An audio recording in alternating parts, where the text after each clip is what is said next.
Hey everybody, it's Mr. Chip from Discard to Reroll. I want to give a quick shout out to all of our patrons that help make the show possible. If you're like me and you can't get enough Destiny content, then consider joining our community of rerollers in the Discard to Reroll Patreon. We send out quarterly patron rewards of some very cool swag, including exclusive alt art cards, and coming this fall, bumper stickers, pint glasses, and more. Can't spare a buck each month? Help us grow the community of Destiny players by just dropping us an iTunes review and spread the word about the show. Thanks so much for listening. I hope that all of your rerolls are special ones.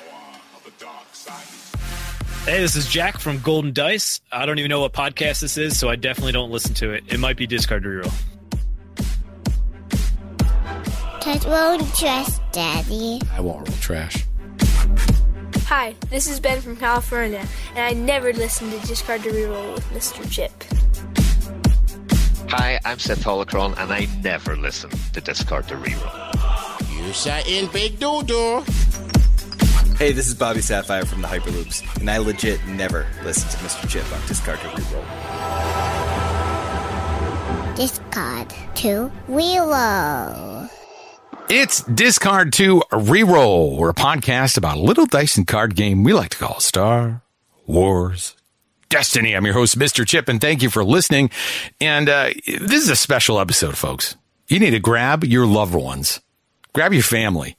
Grab somebody. Bring them around, because it is the global edition of Discard to Reroll once again, because we're very worldly on this podcast. And it was just the UK championships. And everybody talked about the new tech that happened and that Mill is now dead because Mill didn't win. Believe it or not. Everybody was worried for nothing.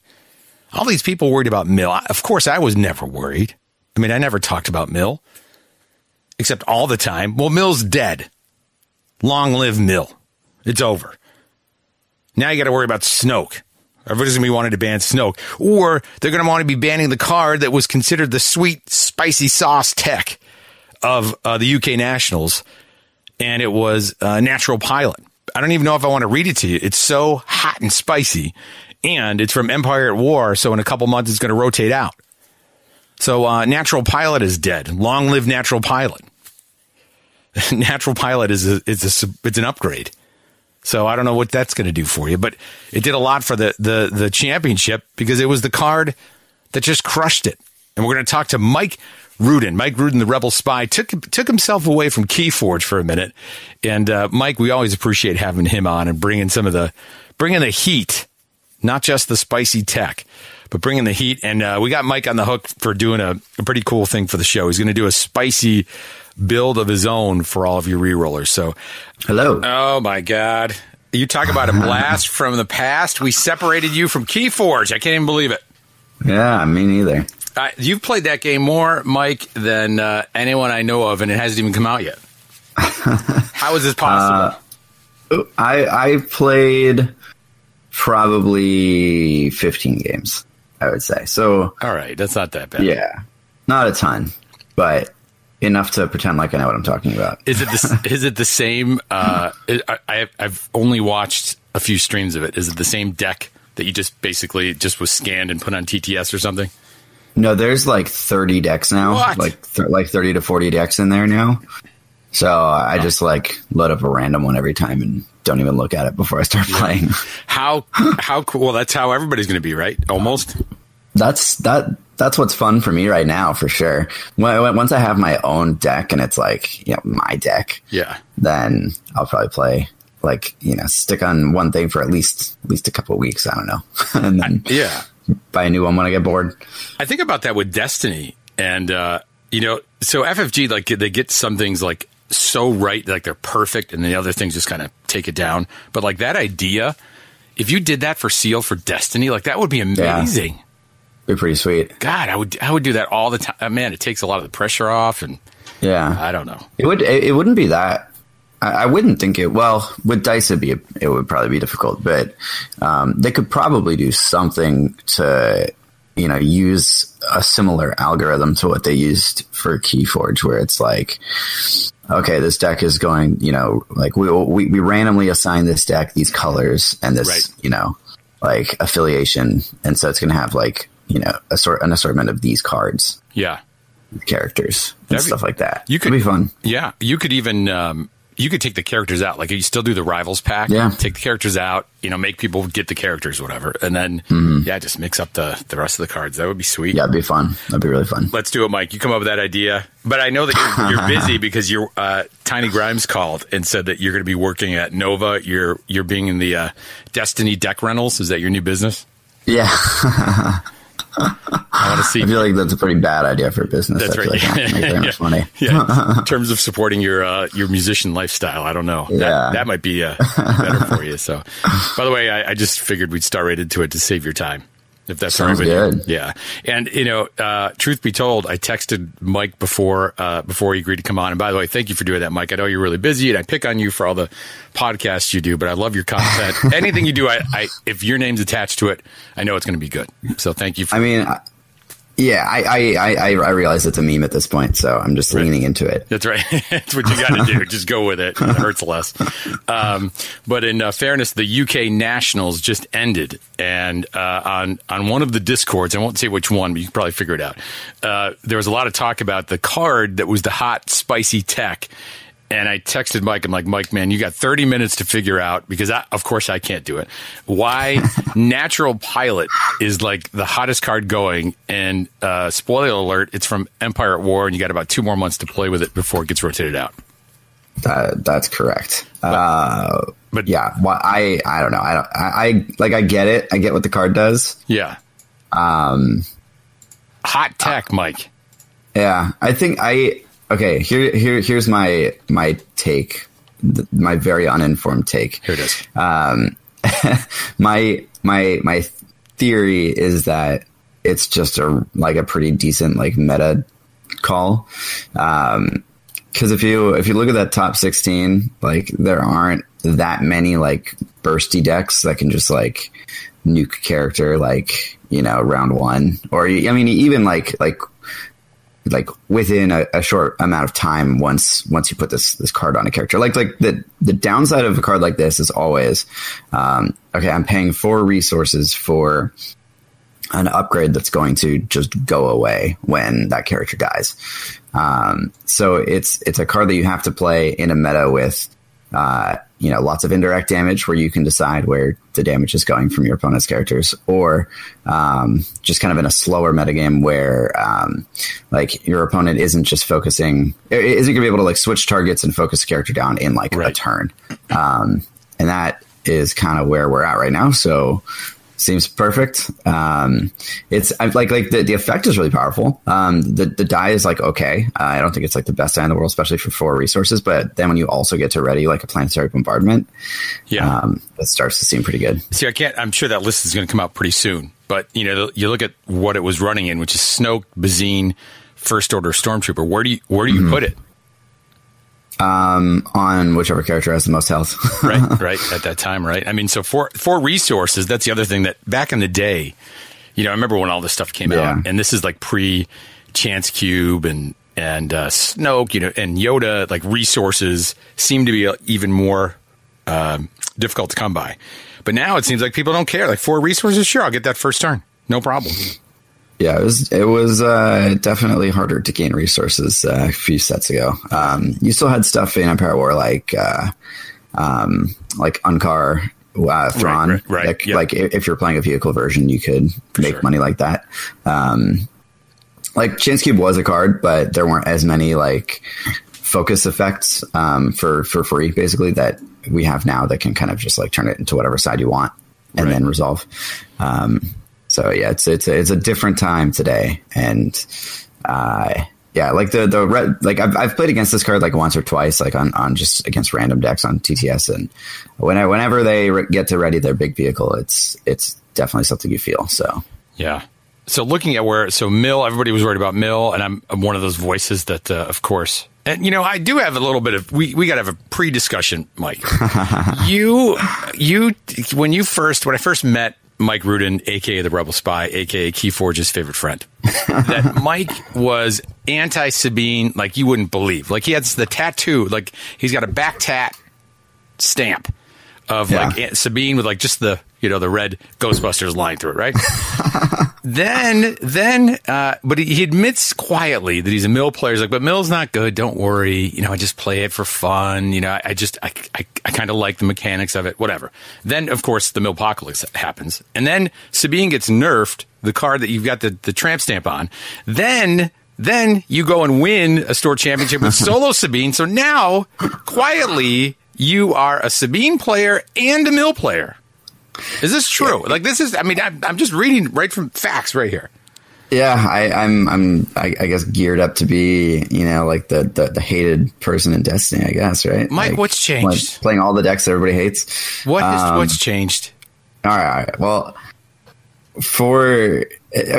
regarding the Sabine thing, I always hated specifically Sabine Ezra, and just sort of like the way that it played. And okay, let me rewind a little bit. I also really don't like Sabine as she is currently designed. I think that she should just work with thermals, or she should move a card from the discard pile so that she doesn't get the ambush. Right, which you've said, which is fair, which is very fair. Yeah, but that's not the case. That's not the world we live in. So, not the world we live in is right. I like calling in favors more than I like Sabine, and Sabine is the only way to make calling in favors work in a deck that is just kind of like weird. Yeah.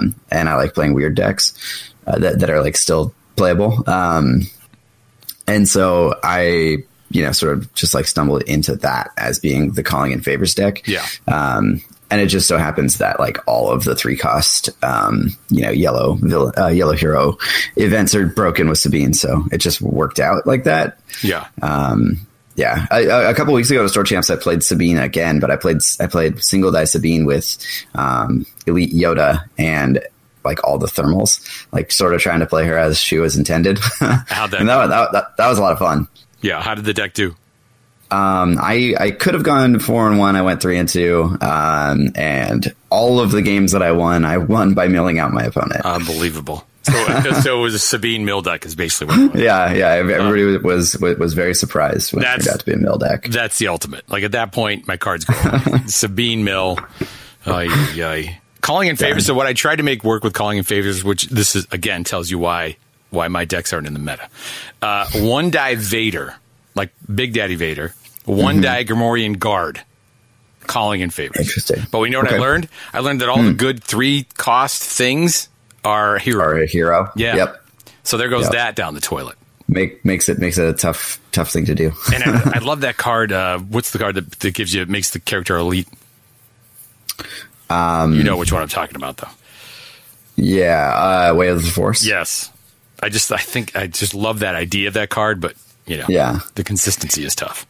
Yeah, it's hard when you only have 2 of them out of 30 cards and you want to get it round 1. Man, I just feel like that's an opportunity there. Somebody's going to figure that card out. I don't know who or when, but that could be pretty cool. Yeah, if there's a card maybe that lets you search for an ability from your discard or from your deck, and like if there's a lightsaber pull for blue ability upgrades, then maybe a cease play. Yeah, but it's like you can't handicap yourself at the beginning of the game hoping that you draw it. 2 out of 15. Competitively, it seems like a bad strategy. Yeah, to go there, but and especially since decks are going to go 40 cards, it's going to be even harder. So exactly. I cut you off though before you were talking about Natural Pilot. You played against it in matches online, and you felt like it didn't do like when it actually does what it's supposed to do, and your character doesn't just die, it's great. Like even getting 1 extra activation out of your 5 or 6 cost vehicle is pretty good, and then getting more is obviously better. Like I said, the die is kind of fine for 4 resources, but that's sort of secondary to what the card does. And I mean it has a 2-side and a 3-side. Matching it up can be difficult in a vehicle deck that's I don't know the list, so maybe he has a lot of base range sides, but and maybe he has Holdout Plaster or DH-17 even, but a 2 focus side's good, 2 shield side's good, and readying the the vehicle is good, so seems solid. So looking at the matchups in the top 16, there were some, of course, Yoda, Cassian, Anakin. And the matchup, it looks like, it didn't make it to the finals. And it ended up being Cad Snoke that made it against this Snoke Bazine, First Order Stormtrooper. But that matchup of so Sam Miles playing Alex Lenenthal. It was E. Yoda, E. Ezra, one rookie pilot, and that deck took it against Mill. So it seems like, and I don't know if Mill, I'm trying to just look here real quick. I don't know if it played against itself. Let's see. Another Mill player was Thomas Harvey. He was fourth at the cut, and he played Alex. Yeah, so it looks like that E. Yoda, E. Ezra rookie pilot so he played Mill twice in a row. Oh, wow. Alex had to play both Sam and Thomas? Okay. Yep. And won. What? So just, again, you have zero information on this, but what would it be about that matchup that makes that work? I would imagine Alex, has played the matchup a lot. He's no brainer on YouTube. Oh, that's Alex. Okay, good. Yeah. Yeah, so he knows, the meta really well, and so I have to assume he tested against that deck a lot and probably has cards in his deck that sort of make the matchup better, and he has experience playing against it. Yeah, interesting. So yeah, I haven't played. I haven't played either of these decks, so I don't have a ton of insight on how exactly they play. Right. Interesting. Simon Wills, who's a Sith Holocron, brought the crap deck, which is Kylo Price, and that's all. And he made it to the top 8. Nice with that. That's deck. awesome. So Kylo, cool. Kylo had a little bit of a presence, but not much. It sounds like overall. And do you expect that to be the case?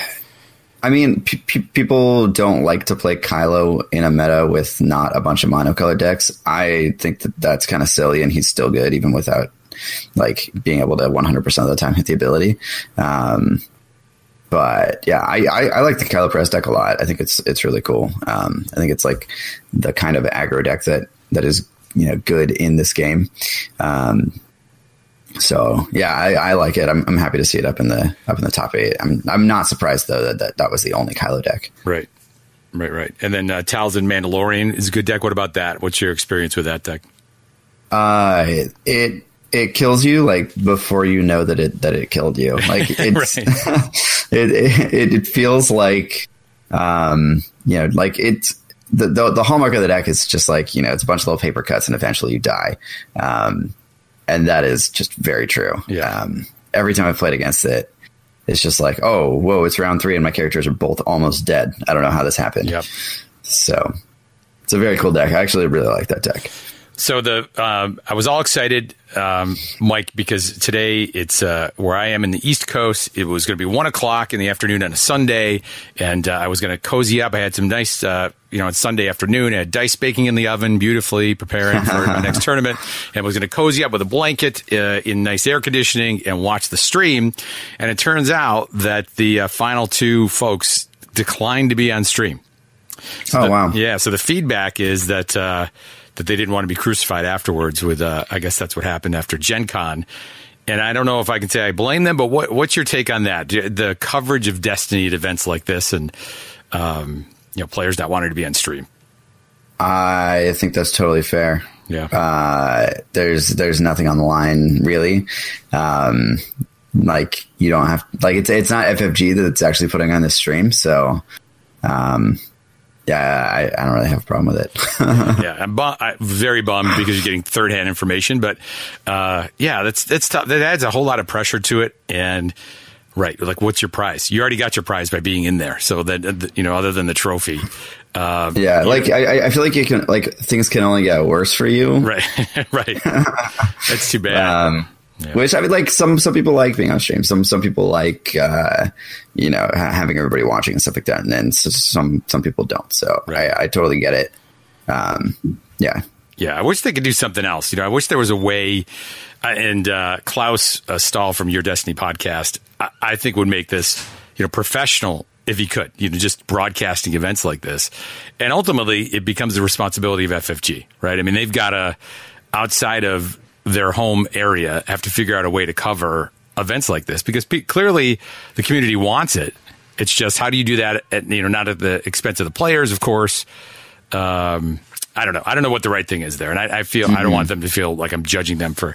I just was excited to watch today. Yeah, for sure. I totally get that. I don't know. It's weird, right? Because it's like the other games that get streamed are games where people are basically aspiring to be professionals in that game. Right. So like, Magic streams or like Hearthstone streams or anything like that. It's like the people that are participating in that tournament, like, that's kind of something that they're already signing up for. Yeah.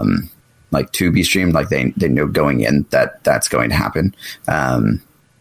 So like with Destiny and with really any FFG game, it's kind of a different vibe because of sort of how they approach organized play. Yeah. Yeah, which that's both the good and bad of it, right? That's the good of it. Yeah, exactly. Until events like this. And then you're like, well, where's the coverage? And the answer is it doesn't exist. So figure it out on your own. And right. I think, telling people up front, there's the fix. I mean, you tell people up front and solves the problem so that it's not 3-man meta who thinks to them for even trying to do that. It's not them asking awkwardly, hey, do you mind if we stream? And then it puts the player who's probably extreme. I would be so nervous at that point. It puts them in a tough spot having to say no. It's just awkward. The whole thing's awkward. Yeah, exactly. If it was if FFG organized play was actually interested in like building hype around their games and live streaming their events so that everybody could watch, then I think you obviously would have to sign something at the beginning of the tournament saying that you'll be on stream if you make it, whatever. Right. So yeah, it kind of changes the conversation when that's the case, but unfortunately it's not. Yep. Exactly. What's next? What are you gearing for, Mike? Are you have you really been playing more other games than I feel like you go super hot on Destiny. Probably everybody does super hot on Destiny. And then you walk away for a little bit, then you get a crazy idea in your head and you go win a store champ. That's kind of how I've always been with games. So right now there's like not really anything coming up on the schedule until probably regionals, which is like, I don't know, last year it was February. So right. It's possible that I have like, however many months until February, like 6 months or whatever. Yeah.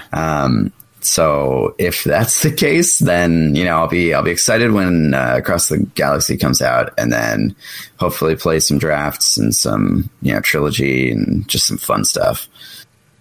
What's your collection look like right now?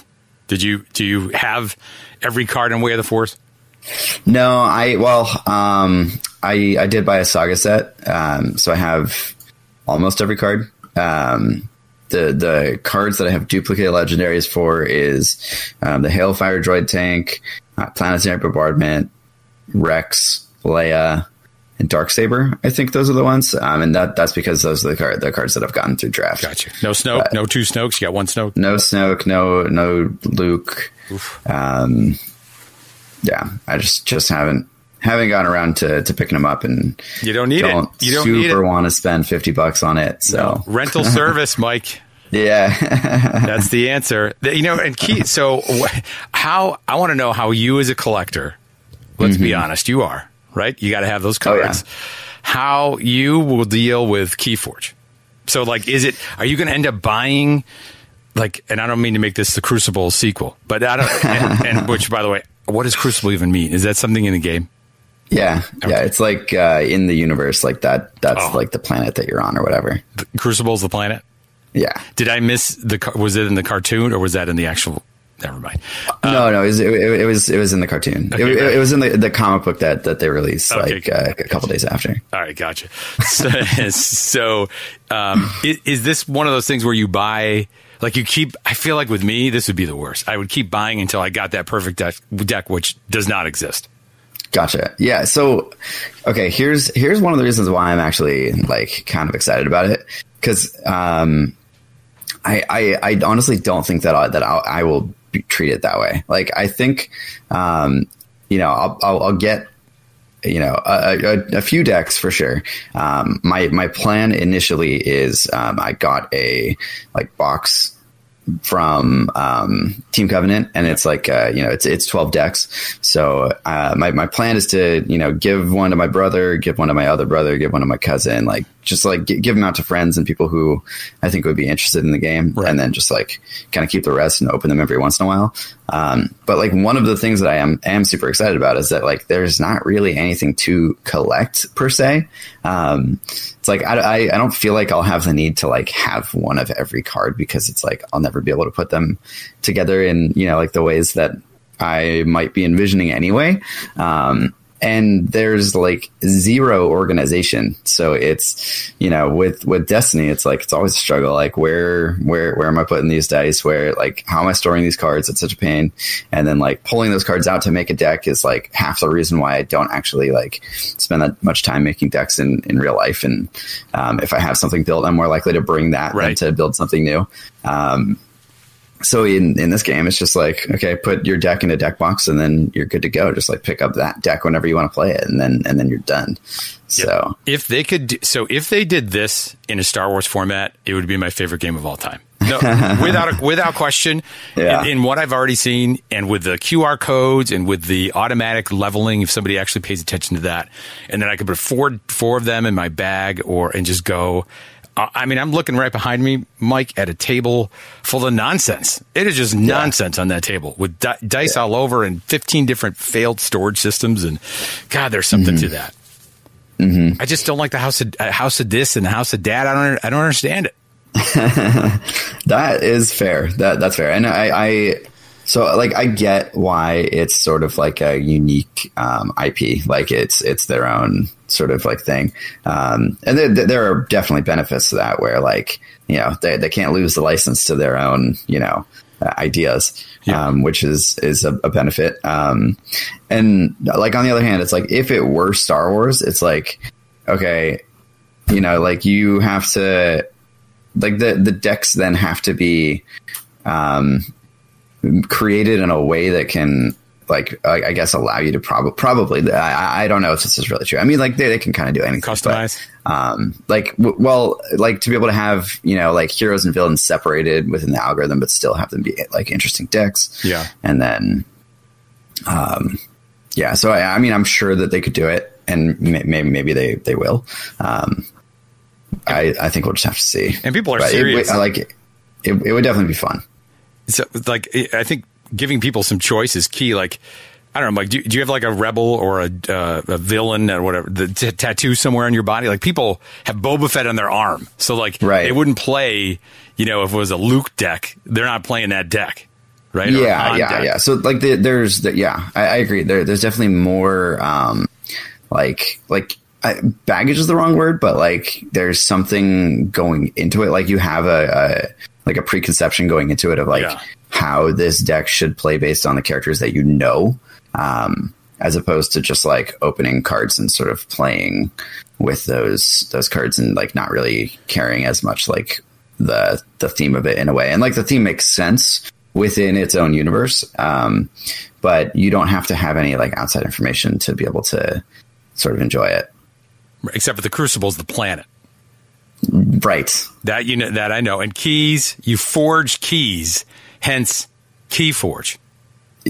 Boom, you got it. Right? With Amber. It's like Jurassic Park. There's a mosquito in there that's got dinosaur DNA. And then it comes out. Yeah, the only way to forge the key is to create multiple dinosaurs. That now we're getting into a game I like now. We're talking. The art and everything reminds me of what's the game that has all kinds of factions like that, and you buy them.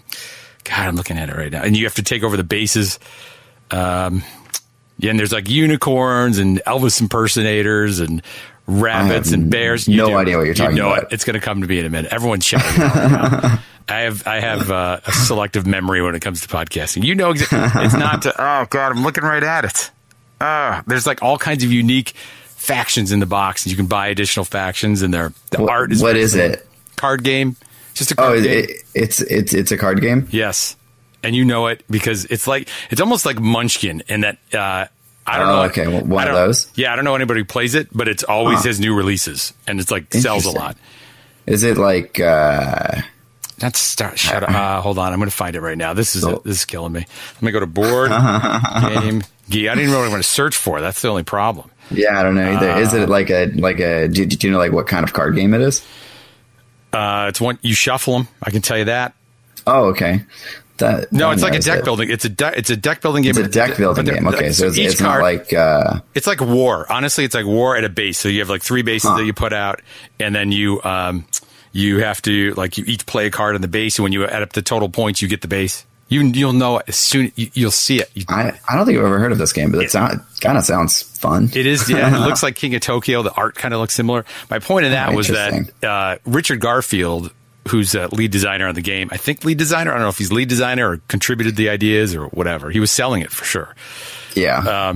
He when first release of Magic back in the day, that humor. You can feel that humor coming through, which he said in an interview with Board Game. I know it was the Dice Tower. That he wanted that humor feel to come back, and you could kind of see that in some of the cards and the names of the cards and things like that. Which I like that. I dig that part of it. Have you seen that throughout the set? Does it feel that way or no? Certain cards definitely do. The thing that I find most humorous is like the deck names, and they're all randomly generated deck names, and they're pretty ridiculous, which I enjoy. Yeah, that looks. I'm just trying to look up this game. Damn it. Is it? Game? Oh gosh, what is? Now you got me stumped too, because I have one like on the tip of my tongue, but I don't think that's right. Is there like a space version of the game and then like a fantasy version of the game, or is that something different? No, it's something different. That is totally different. Okay. But it has like you can play as orcs, you can play as bears, cowboys, space people. Like there's all. Is it like Smash Up or one of those? Yeah, that's a Smash Up. Smash Up. Okay. Yes. Got it. I've never actually played that game, so that's why I don't know. God, if I had a bell, I'd ring it. Yes. It's got that vibe of the art. If you look at Smash Up, to me, it's got the vibe. It's kind of like that like eclectic, like sort of weird mix of things that like sort of make sense together, but not really. Exactly. Well, when you're on Planet Crucible, anything can happen. Exactly. How long do you think it will be? And I don't know if you have any other information about it, because I definitely don't. That game goes. It's supposed to go online relatively quickly after release, which immediately I think TTS goes away. But I don't know. What do you think about that? What do you think about that? Do you think it's going to be? Have you heard anything about the online part of it or seen it or? Richard Garfield did like an AMA on Reddit, and somebody asked that question or like a similar question. And he sort of made it seem that it was like in FFG's court, and he's given them his ideas, and that was an intention when he designed the game. But it probably won't be coming for a little while, and who knows? See, I feel like that. So we'll see. I mean, like when that happens, yes, TTS will go away. It'll have to.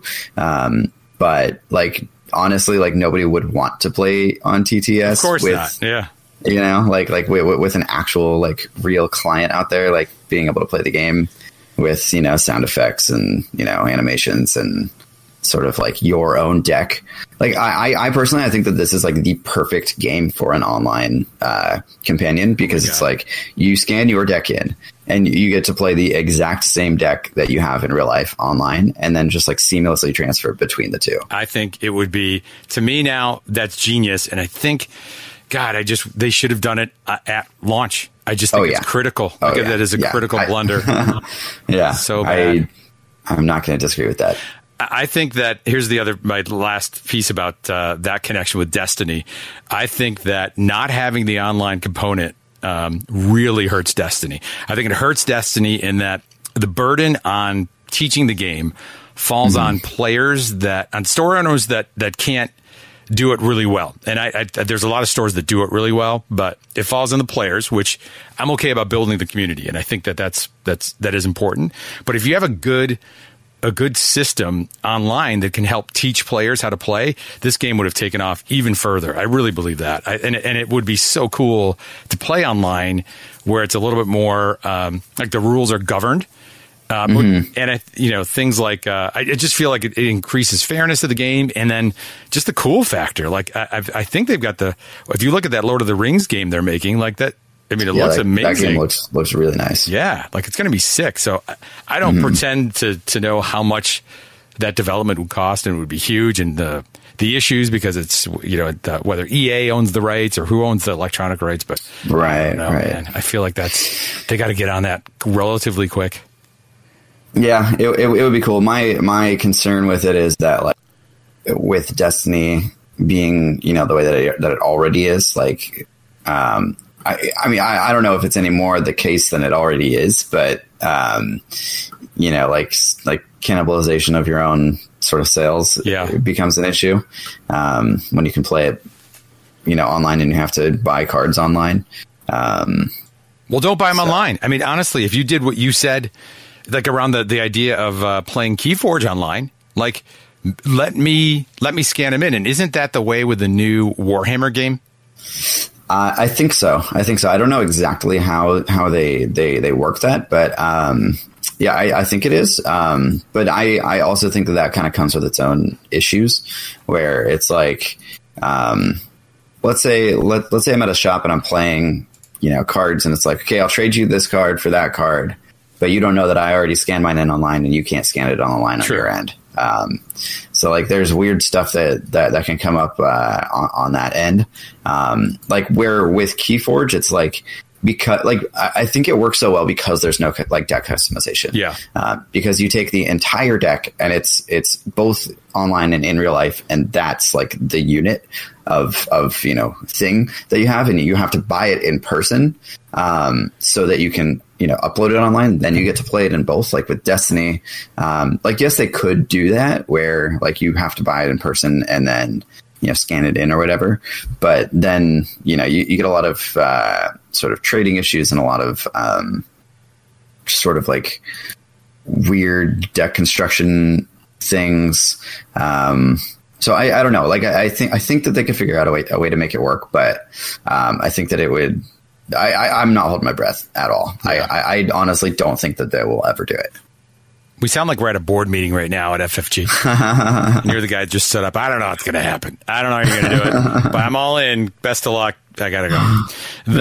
And I know that you made a comment on my tweet about the ICV2 internal correspondence number 94. Oh, yeah. It was a very good correspondence because this is from spring. Now, this was the top 10 collectible games in the hobby channel. So this is the one that's and the mass channel is also included, but I don't think that technically, I don't know what makes up the channels, but basically the one you want to look at is the hobby channel. And then overall, and this is spring, and we all know what happened in spring. However, Magic, of course, was number 1. Pokemon was number 2. Yu-Gi-Oh was number 3. Marvel and DC Hero Clicks. I want to make sure everybody gets that. I haven't played that since I was in middle school. Well, it was 4th, Mike. How about your D&D Fantasy Miniatures? Because that was 5th. Oh, yeah. I played that the other day. Did you play Vanguard Card Fight? Because that was 6th. Definitely. Then you and we did that booster draft of Force of Will. Remember the Force of Will booster draft? I remember that, yeah. That was 7th. Then we got out our Dragon Ball Super cards, which Ray from Jackalman Games was telling me he had an $80 Super Ball card. Whatever that is. Super Ball. Yeah, it's Dragon Ball. Dragon Ball Super Ball. That tells you what I know. Well, that was 8th. 9th was Pathfinder Battles. What? I've never heard of that game, yeah. Okay. So games Mike and Chip collectively have never heard of. And then 10th was Star Wars Destiny. Yeah. Okay, so I understand there was no product. I get that. Yeah, so not terrible to be 10th and not release a product at all. Yeah, but what did Pathfinder Battles put out, Mike? It's not even. We don't even know what it is. Imagine they put out something. Oh man! Right? Like anything's better than nothing. Force of Will? What? I mean, why? What? I don't know. I mean, okay, like I say that I don't know why people play those games, but of course I know why people play those games. But like all of those sort of like Japanese TCGs, like Force of Will, like Vanguard and stuff like that. Like I don't know, those have like decent communities, like decent sized communities. So I'm not surprised that those sell. They obviously don't want to be 10th, right? Like they were 4th, I think. Even I think last year or something like third. that. They've got the 3rd. Yeah, so I get it though. Like spring was what? Like how many months after Legacies? That was like at least a month or two after Legacies came out. Okay. people already have their cards that are going to buy their cards. Drafting hasn't really taken off like I would assume they wanted it to, at least in the areas that I've heard of. It's no, FNM. So right. Like it makes sense. I think just in the way that people purchase Destiny, it makes sense. Like people sort of tend to buy all their product up front, try and complete their set, and then, be done with it. So I think winter of 2018 or 2017 would have been a much more indicative metric than spring of 2018. Oh, well, we'll look at summer, right? I mean, if there's a summer, I don't know how they do it, if it's quarterly or what, but if it's right. Summer, and I think buying patterns is key. That's important. That's a good point you make, because I bought all my stuff and I'm done. Right. So I'm not going back and getting product, and that might be So like you probably didn't buy any product in spring, right? It depends on. I didn't buy any products in spring. No. Interesting. I'd love to see from a store that supports it and sells it where it sits, because I don't know about you, but maybe I'm just ignorant to it because I'm not going in there every day. But I don't see a lot of card fight tournaments going on where I am. But maybe in California it is. I don't know. Yeah, I mean, I think that there are very specific shops that do the Japanese card games, like they'll do only there's a place I don't know, half an hour away, and they pretty much only do Yu-Gi-Oh, Card Fight, Force of Will, Dragon Ball, that's all they do, like Pokemon, right. Only the Japanese games. So it's a very different crowd to the Magic crowd. And even a different crowd to the FFG crowd. So, and I think, most or a decent chunk of the people that play Star Wars Destiny came from other FFG LCGs, and the LCG model sort of has gotten people used to having everything, and it makes it so that people that play those games come to Destiny and they want to buy, have everything. So it's when the set comes out, they'll buy all the cards and then be done. So, yeah. I think about, this is going to sound, I feel like I'm bashing him now. And I am the number one apologist. I want to make it work. I've got cards upon cards. I want this to be successful.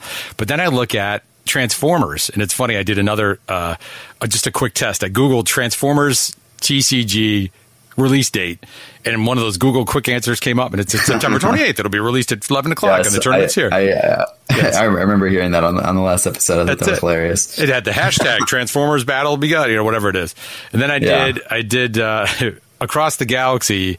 I think it actually gave me a 404 error when I did it. And your dollars, Mike, and my dollars, and Zach, who I play with all the time, we're who they want. We have income, and we're ready to spend it on one. I'm not buying 2 games. I'm not doing that. Tiny Grimes talks about it all the time. I've got one game I'm in. So, do me right, or else, see you later. I'm fingers crossed, because what they talked about coming forward. It sounds like they have a plan beyond, the end of the year. And it sounds like it's going to get exciting. The tournament, I still want to watch the tournaments, the content. But I worry about Mike not playing it for 6 months. You're not going to play for 6 months, and if they don't come back with something good, there's a set coming out in between there, so I'll play that for sure. I'm just worried, Mike. Maybe it's morning. I'm getting California morning vibes, Mike. I don't know what it is. Yeah. I want you. It's still early for me. your God tiers coming out. You're going to be doing miniatures. I'm going to see you. Oh man, I actually every once in a while I will forget that I actually bought that. You bought it. And then I'm like, oh, I bought that. What am I even going to do with it? Yeah, you're going to paint. You better get ready to paint. Yeah, either that or eBay it. We'll have to see.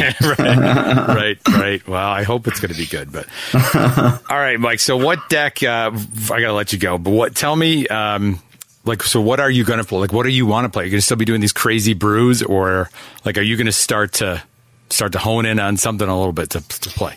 Oh, no. I mean, I've got nothing to prepare for, so I'm definitely just going to stick with playing just weird stuff. The other day I was playing around with the card Grand Moff, just because I kind kind of thought, why not? It seemed interesting. I love that. See, that I like. I can get behind that. Now tell me I want to read that card again because I got a bunch of it has a power action. The power action is either switch to the battlefield with the battlefield not being used or use the claim ability on the current battlefield. So I was playing it in Snoke Thrawn. So I built a Snoke Thrawn deck, but instead of the normal stuff, I had the Separatist landing craft, and Docking Bay was my battlefield. So my plan was to play Separatist landing craft, make a battle droid, get it in my discard pile, and then use Grand Moff's ability to Docking Bay the Separatist landing craft back for 1 resource, and then make another battle droid. Yes, and then just keep doing that forever. And it didn't really work exactly as I planned, but it was a lot of fun. See, I love it. Look at this card. 4 resource. Here's a 4 resource card I can get behind. It's got 2 indirect, 2 indirect, 3 indirect, 2 focus, 3 focus, 2 discard, 2 resources. That's sick. Yeah, that's a card. And hey, honestly, if there were more base gun sides, Natural Pilot might be decent in that deck too. Yeah. What about Rebellion Leader? What about that card? Because I got a bunch of those. Yeah. What does that one do? Let me bring it up. Hold on. I'm going to pull it up too. Rebellion. Power action: remove an opponent's die showing the same symbol. No, that's boring. Okay, but look at it. It's 2 indirect, 2 focus, 3 focus, 2 discard, 3 shields, 2 resource. Come on. The die is good. The die is obviously great. But it just I don't know. That's not as fun as making a billion battle droids. It's got skinny Picard in the background. Isn't that who that is back there? And then who's coming back to Star Trek fans. Isn't that true? Nice. Yeah. I'm not a fan, but is that... And then Jimmy Smits. Who's that? Is that Riken back there? Riken, whatever his name is? I don't know. I'm gonna say maybe. Could be. See, that's knowing the lore. That's what it is. I like that idea. To me, real quick, Mike, I got a lot of feedback through email. By the way, thank you for everybody who even takes a second to write us in this podcast. That they want ideas on how to play. Like everybody talks about, like with Natural Pilot. And I was in that Discord channel, and I don't mean to slam anybody in the Discords. And people have a natural understanding of the game. So when you say quick things about cards, like the people who understand that are like, yeah, like you can have very quick conversations about the game. Others, like me, have to go look it up and see all right, well, why is that good? I don't understand why that's good. And just understanding the mechanics of the game and making these types of brews like you do. Do you look at a card, Mike, like Grand Moff, and you happen to try to sort your collection for the 27th time and say, I'm going to figure out how to make this work and just go on and do it? Or how, when you sit down to do that? Kind of. I don't know. At least in this scenario, I kind of I don't know why I got the Grand Moff specifically in my head, but I was trying to think of a deck. I think that this is what happened. I was kind of sat down and I was like, I should make a Star Wars Destiny deck so that I can, play a little bit. And I am sick of all the decks that I was playing, so let's try to make a new deck. And then I was like, I vaguely remember playing against Grand Moff once. That seemed interesting. Yeah. And then so I just looked up Grand Moff, kind of see what it does, and then it's like, okay, use a claim ability on the battlefield or switch whatever. What how can I make that fun? What can I do with that? And then just go from there. What was the card that I loved a deck you played?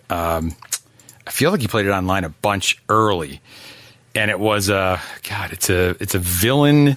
It's got a stormtrooper on it, and it takes the battlefield when you activate it. Wait, red, and it takes the battlefield when you. Oh yeah, Ground Battalion. Ground Battalion. I feel like you had a card is sweet. Yes. Why don't you play? I love that deck. Yeah, I've been meaning to kind of go back to my Price Vehicles deck. Yes. I've been itching to get back to that and play that again. So I'll probably do that this coming week. Mike, Nova, I'm telling you, that was fun. Do it. Listen to me. Price Vehicles could catch everybody big time. Boom. That deck was nasty. I loved it. That deck is really, really cool. All right. Really fun. You got to post that to the Patreon page or something. That list was a good list. There's videos, right? I can go on and look on, what do I have to type in? Mike, the Rebel Spy? What do I have to do to find you on YouTube, Mike? Probably. Just Rebel Spy Price Vehicles will probably get there. I'm doing it right now. Rebel Spy. Here it comes. Price Hey. Did it work? Yeah, it worked for me. Nope, I got Darth Vader interrogates Rebel spy at Star Wars launch bay. Well, that ain't gonna work. Maybe because I'm like... the Rebel spy? Yeah, because it's like it knows that it's my channel, so it's like searching the hot like one there because, was Star Did Wars you do Rebel Destiny. Spy as one word or 2 words? Oh, I did 2 words. If you do 1 word, you might find it. It says Rebel Spy. In a game of dice, it helps to be lucky. And it had, you were giving a kind of a happy reaction on that one. This is the many faces of Mike Rudin. Yeah, that is one of those, that is a Price Vehicles game. Is it? All right, there it is. Do you put the list on there too? Maybe not. It's possible that, because I was playing this deck before the set came out, and you can put the list up on SWDB. So, I love this. Right here. Look at this. I will put a deck together. All right. Thank you, Mike. I'll send you a list. That's really what we wanted, Mike. That's it. I just wanted you for the deck. I love this right here. When you go to your channel, it's got the 4 pictures of you in just the various emotions. And I love Star Wars Destiny, parentheses, just Sabine. And it's those face. You got to go support Mike. This guy makes more content than anyone else on the planet. It's Rebel Spy. He's got 1,200 subscribers. Come on. He should have at least 1,300 after this episode comes out. How's the Jedi Trials? I feel like I would have more if you posted? Than on actually posting videos. You're over 1,000, man. That's where the money comes. Yeah. Those big YouTube checks start coming rolling in. I think I've made literally $1. Right. That is not hyperbole. Let me tell you where the money is. The money is most certainly not in podcasting, but the Jedi Trials is my favorite podcast that I listen to. And you and D House, who proves you can have a baby and then top 16 piece of cake. Helps Easy. When you have Mike Gem advising you. That's definitely he's a good coach. Okay, before we end this, go. We need to talk about Rebels for like 5 minutes. Okay, do it because you started watching it, right? Mm-hmm. This is true. Well, give me your thoughts and your opinions and why do you love it? So it is definitely going to be. It's definitely something I want to finish soon because I really there was a period where I was starting to rip off the episodes pretty quickly. I really. Where are you? Well, let's start with that. Season 1, like 7, 8, something like that. Mm-hmm. How many are there in a season? 15, 14? First season's like 13 or something like that, and then I think 2 and 3 are like 20 something. Okay, and then I heard you talking. I could be wrong though. But didn't you mention something like I'm watching it out of order, or is that Clone Wars? No, that's Clone Wars. Good God! As soon as you said that, I'm like, I'm never like you have to watch season 4, episode 2, and then you got to watch season 2, episode 6. Yeah, it's really really weird. I'm actually, frankly, I'm surprised that they haven't reordered it on Netflix already. I don't remember, but like there might be a way to watch it in chronological order on Netflix, like as a feature. But I honestly don't remember if that's a thing or not. It's cool that you can do that. I mean, to be honest, if they have that ability. But Rebels is hard to find. Rebels is like legit all the way through, and it's only like 5 seasons. There's 4 seasons. Okay.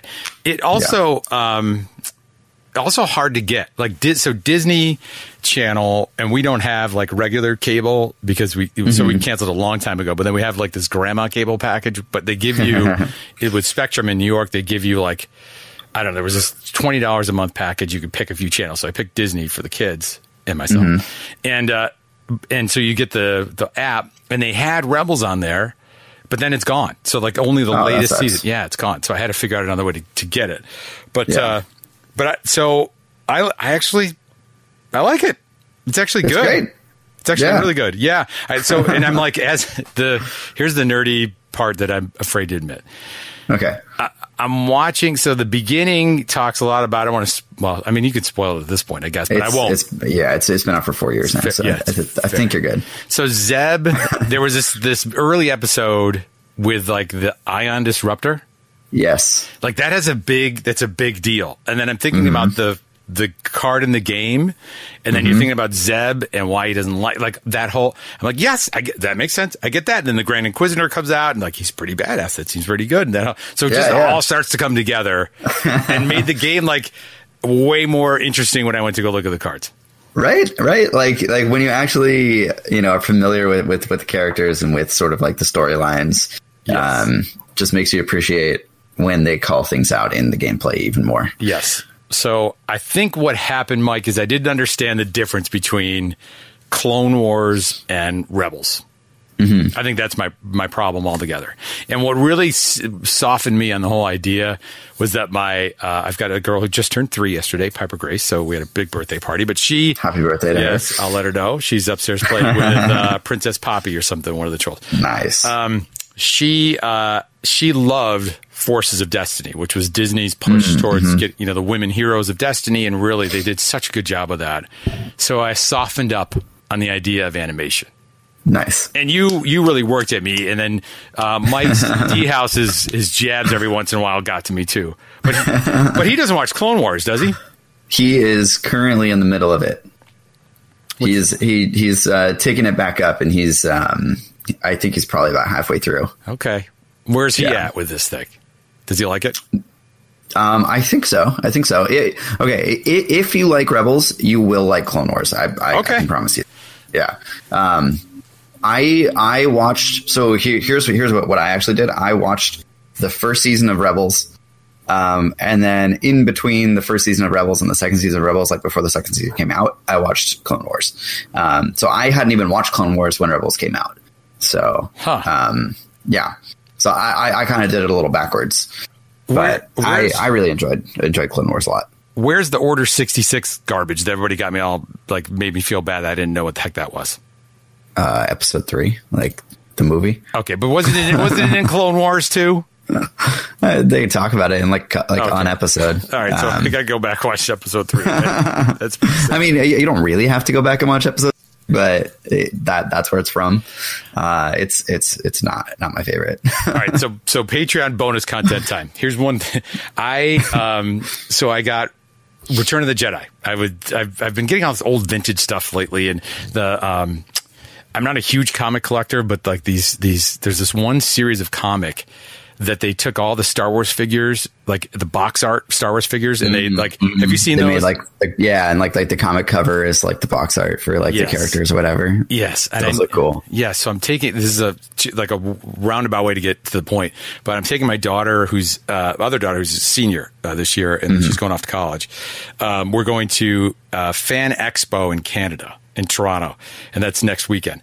So I want to have something like, I want something to search for while I'm there, and those comic variants, I'm like, that could be a pretty fun thing to do.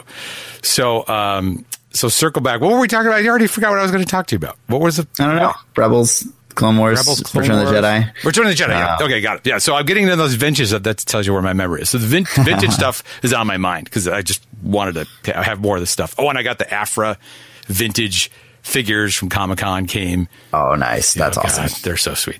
So I'm like, well, I want to watch Return of the Jedi now. I'm just really pumped, and I like the Royal Guard's my favorite character, and I'm like, I had a Sunday, and my daughters were out with my wife, so I got it and I was ready to go. The version I have, I don't know how I got it, but it's the one where they put all the extra stuff in it, and it was like the scene where they're in the Jabba's band, and it's like animated. Like, do you remember that? Oh my! It was terrible. Oh gosh, it's like why did they have to do that? It was like unwatchable. It was unwatchable. But so bad. Yeah, but every scene that they didn't do that was good. So now I got to go find. I was talking with Zach. He said you got to find the version where they un-effed it up, and I don't know how to even get that. It's tough. It's tough. I have the Blu-rays, which do have those edits. Do they? But then I also have the like the old VHS tapes from like the 90s. And those are legit. Jedi, and so you got to get that. Yeah. Jedi Geek Girl's got that in VHS too. I think she's got her original ones. I had the laser disc. There was a laser disc collection. Ooh, nice. Yeah, I just don't have a laser disc. Bust out your laser disc player, if that's what it's called. It is. I think it's in my Dragon's Lair. I have a Dragon's Lair cabinet that I think it's hiding in the back. I don't know where it is, but I was so bummed about that, man. Yeah, but well. I digress on that. I'm hoping that I saw some spoiler shots of the latest episode 9 being filmed that looks pretty cool. So Nice. I can't talk to you about that though. Yeah, I'm not going to be looking at that. Nope. Nope. They were on horses, but don't worry about it. It's going to be good. Okay. Meanwhile, you spoil Destiny like it was nobody's business, but you won't get spoilers or anything else. Yeah. Just leave it at that. That's the way it works. Yeah. This is just people send you much. like stealthy, which you don't even play the card stealthy that you spoiled. That's true. I've never played that card outside of like one game on TTS. That's what you need. I feel like our challenge is you're going to. All right. You got to build something like I've got Jabba. Stealthy. I got Jabba Extreme Hubris. Those are my two. So I got to make something work with that. I played against a Jabba deck like right after the set came out that just annihilated me. Really? Wasn't even close. Yeah, he was playing Snoke Jabba and like every 1 and 0 cost to upgrade and hone skills and got like 8 upgrades on the board and like free for all'd me and killed me. That's it. It was pretty funny. Man.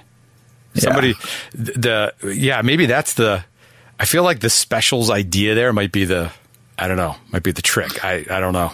Like trip. Yeah, I mean, like a lot of those cheap upgrades have a special, so he was able to do some crazy stuff. Okay, interesting. So maybe I'll work on that. You work on a stealthy deck. Done. And then let's see that price vehicles list though. That could be. I'll put that together and send it over your way at some point this week. You're the man, Mike. Rebel Spy is on a dime. Drops what he's doing. Comes on the show.